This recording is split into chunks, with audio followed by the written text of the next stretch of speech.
¿Qué es ser pobre en espíritu? Hola amigos, bienvenidos a los hijos de Sadoc. Hoy vamos a entender qué significa ser pobre en espíritu. Dice en Mateo 5, es cuando Jesús, ya a los 3 meses de haber iniciado su ministerio, luego de haber sido bautizado por Juan el Bautista en el río Jordán, sube a un monte y les enseña a la multitud que le seguía, ¿no? Dice en Mateo 5, viendo la multitud, subió al monte y sentándose, vinieron a él sus discípulos, los primeros discípulos, ¿verdad?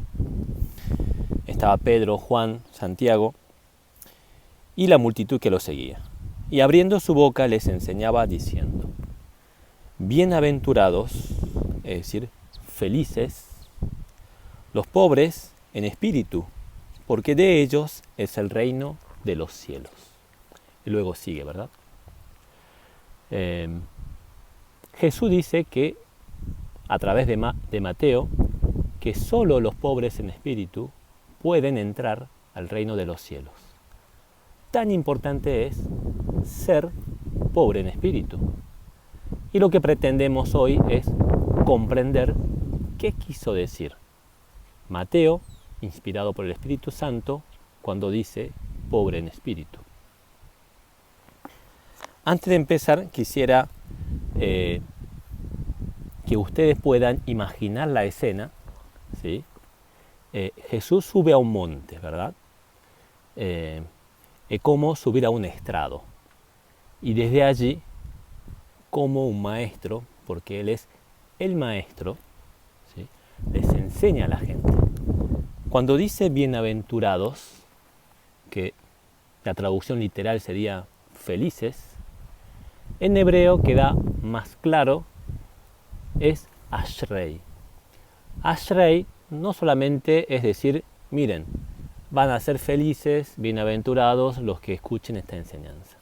No. Ashrei es una frase, como una frase armada, ¿no? Como en español uno cuando dice había una vez, ¿sí?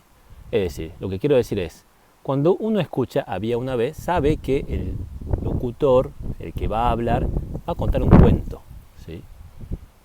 Y en hebreo, para el pueblo hebreo, cuando uno decía Ashrei, ¿sí?, se pone en el lugar del maestro, de aquel que va a comunicar una enseñanza fundamental. Aquí, por supuesto, está hablando Jesús, es decir, va a anunciar la enseñanza espiritual, ¿sí? Y en hebreo queda claro que lo que él va a anunciar, la enseñanza que él quiere transmitir al pueblo que lo sigue, es la sabiduría que hace que su pueblo pueda entrar al reino de los cielos, ¿sí? Es la sabiduría espiritual. Y dice, lo primero que dice es esto: bienaventurados los pobres en espíritu, porque de ellos es el reino de los cielos. No hay que confundirse con el sermón en el llano, ¿no?, que aparece en Lucas, que muchos confunden que como si fuese la misma enseñanza o es el mismo momento, ¿no?, descrito de diferente manera por Mateo y por Lucas. No. Primero viene el sermón del monte y al mes viene el sermón que aparece en Lucas, ¿sí? Aquí Jesús en Mateo está acompañado por sus primeros discípulos. Y en el segundo sermón están los 12 discípulos, incluyendo Mateo. ¿Por qué Mateo? Y en ese sermón, en ese pasaje que aparece en Lucas, dice: bienaventurados ustedes los pobres, ¿sí? Porque de ustedes, o vosotros, de vuestro es el reino de los cielos. Jesús claramente está diciendo lo mismo, pero aquí Mateo ha decidido poner en espíritu, que puede incluso a veces llegar a una mala interpretación, ¿está bien? ¿Qué entiende uno cuando dice ser pobre en espíritu? Yo creo que dos interpretaciones son posibles. La primera interpretación es ser pobre en espíritu, como dice ahí. Es decir, uno tiene poco espíritu. ¿Está bien? El espíritu que tiene es chico, es pequeño. ¿Sí? Soy pobre en espíritu, tengo poco espíritu. ¿Está bien? Y la segunda interpretación, probablemente la verdadera, porque así aparece en el griego, cuando ustedes ven en la Biblia paralela, hagan la prueba, allí dice pobres en el espíritu, ¿sí? No es lo mismo ser pobre en espíritu, si tengo poco espíritu, que ser pobre en el espíritu. ¿Está bien? Uno estando en espíritu, ¿sí? Ser pobre. ¿Qué quiso decir en realidad Mateo? ¿Sí? ¿Cómo podemos afirmar que lo que quiso decir Mateo fue lo segundo y no lo primero? ¿Está bien? Mateo es un personaje muy interesante. ¿Sí? Mateo es el Leví, el recaudador de impuestos, es el pecador aparente, ¿verdad? El pecador más que aparente, evidente, ¿sí? Porque Jesús mismo nombra dos pecadores evidentes en ese momento de su ministerio, que eran las prostitutas, ¿sí? Y los recaudadores de impuestos. Entonces Mateo, así como todos los judíos, sabían que él era un gran pecador. ¿Está bien? Y Jesús lo pone en contraposición a los fariseos, a los religiosos, que eran igual de pecadores, pero hipócritas. Porque ellos se mostraban como limpios, ¿no? Espiritualmente limpios. Y adentro de ellos, ¿sí? Era un sepulcro. ¿Está bien? Putrefacto, como todos. ¿Está bien? Pero ellos mostraban la lápida blanqueada, laqueada, brillante, ¿sí? Para afuera. Pero siguen siendo muertos, como todos, incluyendo Leví, es decir, Mateo, antes de ser salvo por Jesús.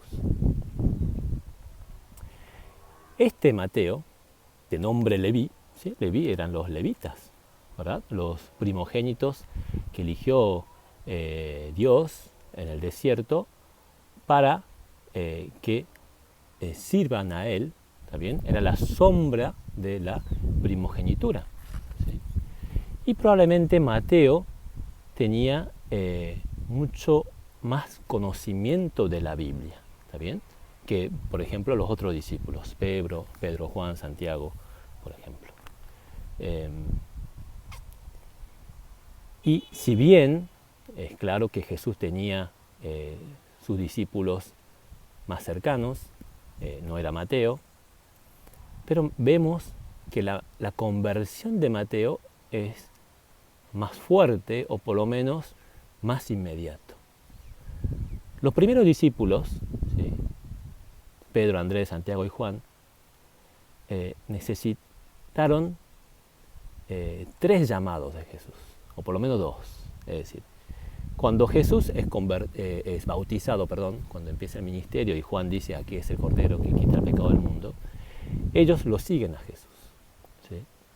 Pero luego vemos que lo abandona, ¿sí? Porque Jesús pasa por el lago de Genesaret, el lago de Galilea, y cuando están pescando, ¿sí? Los llama de vuelta, ¿no? Entonces ellos dejan la red y lo siguen, y allí es el episodio de la suegra de Pedro, no van a la casa de Pedro, pero inmediatamente Jesús, cuando cumple su ministerio, es decir, va a predicar a otras sinagogas, vemos los discípulos abandonándolo. Y es solamente en el tercer encuentro, cuando Jesús vuelve a llamar, vuelve al lago y los vuelve a llamar como sus discípulos, allí sí entregan todo y lo siguen. Leví, es decir, Mateo, hizo falta solamente un solo llamado, y Mateo fue capaz de renunciar a todo sobre todo a su riqueza, su estatus, y sigue a Jesús.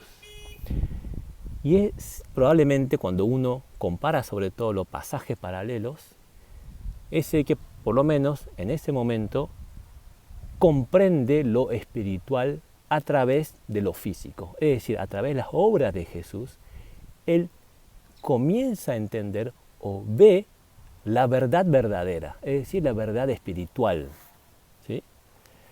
Le voy a dar algunos ejemplos. Por ejemplo, en ese episodio de la suegra de Pedro, ¿no? Cuando la sana porque estaba con fiebre, es el único que dice esto. Por ejemplo, estamos en Mateo 8, 17, para que se cumpliese lo dicho por el profeta Isaías, cuando dijo: Él mismo tomó nuestras enfermedades y llevó nuestras dolencias. Entonces, Mateo no solamente ve a un personaje milagrero, ¿sí? Que hace milagros, que sana enfermos, que echa demonios, sino ve el cumplimiento del Antiguo Testamento, ve el cumplimiento de lo que está escrito en Isaías. Entonces no solamente ve un Jesús que cura, que sana, que libera demonios, sino que lleva en sí, ¿sí? esas enfermedades, esas dolencias, esos pecados. ¿Sí? Él entiende, él ve eso, comprende espiritualmente. ¿Sí? Y lo mismo cuando Jesús lo llama a él, ¿no? En Mateo 9 dice: pasando Jesús de allí, vio a un hombre llamado Mateo, ¿sí? Que los otros evangelistas lo escriben, lo llaman Leví, porque ese era su verdadero nombre, que estaba sentado al banco de los tributos públicos y le dijo: sígueme, y se levantó y le siguió. ¿Está bien? Y dice, y aconteció que estando él sentado a la mesa en la casa de Mateo, ¿sí? He aquí que muchos publicanos y pecadores que habían venido se sentaron juntamente a la mesa con Jesús y sus discípulos. Cuando vieron esto, los fariseos dijeron a los discípulos: ¿por qué come vuestro maestro con los publicanos y pecadores? Al oír esto, Jesús le dijo: los sanos no tienen necesidad de médico, sino los enfermos. Eso también lo ponen los otros evangelistas, Marcos y Lucas. Pero Mateo agrega esto: id pues y aprended lo que significa: misericordia quiero y no sacrificio, porque no he venido a llamar a justos, sino a pecadores al arrepentimiento. Mateo comprende que lo importante era lo espiritual, ¿sí? Mateo era descendiente de levita probablemente, y Mateo sabía que los sacrificios eran supuestamente para quitar los pecados, ¿sí? Pero él había entendido, estudiando la Biblia, que en realidad, que decía en la Biblia, en el Antiguo Testamento, misericordia quiero y no sacrificio. Entonces, él había comprendido que esos sacrificios, ¿sí?, representaban, ¿sí?, eran sombra y símbolo de lo que era mayor que eso. Por ejemplo, la misericordia. Jesús pedía misericordia y no sacrificio. ¿Está bien? Que el verdadero sentido del sacrificio es sacrificio de uno. Uno se entrega a Dios y cumple los mandamientos en el corazón, que es el amor, la misericordia, el perdón, la mansedumbre, etc. Es decir, los dones y el fruto del Espíritu Santo. Y cuando Mateo pone en el Sermón del Monte pobre en espíritu, en realidad lo que quiso decir es ser pobre en el espíritu, ¿sí? Como dice la versión griega. Es decir, pobres de verdad, ¿sí? Aquí un paréntesis, que muchas interpretaciones dicen que no, en realidad no quiso decir pobre, quiso ser es humilde, ¿no? Humilde no material, sino humilde en el sentido original, ¿no? No de la pobreza física. Pero no, existe claramente allí la palabra es pobre, lo que uno usa para definir a aquel que no tiene nada, ¿sí? Por ejemplo, Lázaro. ¿Sí? Lázaro era pobre y la palabra es exactamente la misma que se usa aquí en el Sermón del Monte, ¿sí? Lo que quiere decir, lo que quiso decir Jesús, y Mateo entendió, que la pobreza espiritual es aquella que nos hace entrar al reino de los cielos, y la pobreza espiritual es aquel que tiene la cosa de este mundo por vanidad, ¿sí? Nosotros, los renacidos, somos pobres en este mundo, porque sabemos que las cosas materiales, las cosas visibles, las cosas tangibles son pasajeras, son efímeras, son vanas por definición, ¿sí? Entonces, solo aquellos que tienen su corazón en las cosas eternas, ¿sí? Donde sus tesoros están en los cielos y no en este mundo, pueden entrar al reino de los cielos. Y eso es exactamente lo que Mateo quiso transmitir. Que los renacidos somos pobres porque las cosas de este mundo no nos pertenecen. Lo sabemos, ¿sí? Por medio del Espíritu Santo que mora en nosotros. Somos pobres en el Espíritu Santo. Amén. Así que, hermanos, amados de Jesús, seamos pobres en el Espíritu, ¿sí? Que es una redundancia, porque si estamos en el Espíritu, somos pobres porque nada de lo que este mundo nos ofrece nos pertenece, ¿sí?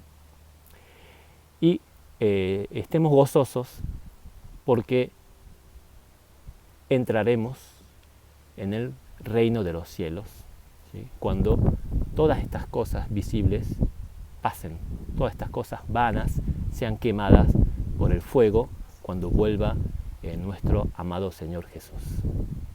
Amén. Gracias por escucharnos. Nos vemos en el próximo video. Que Dios los bendiga. Adiós.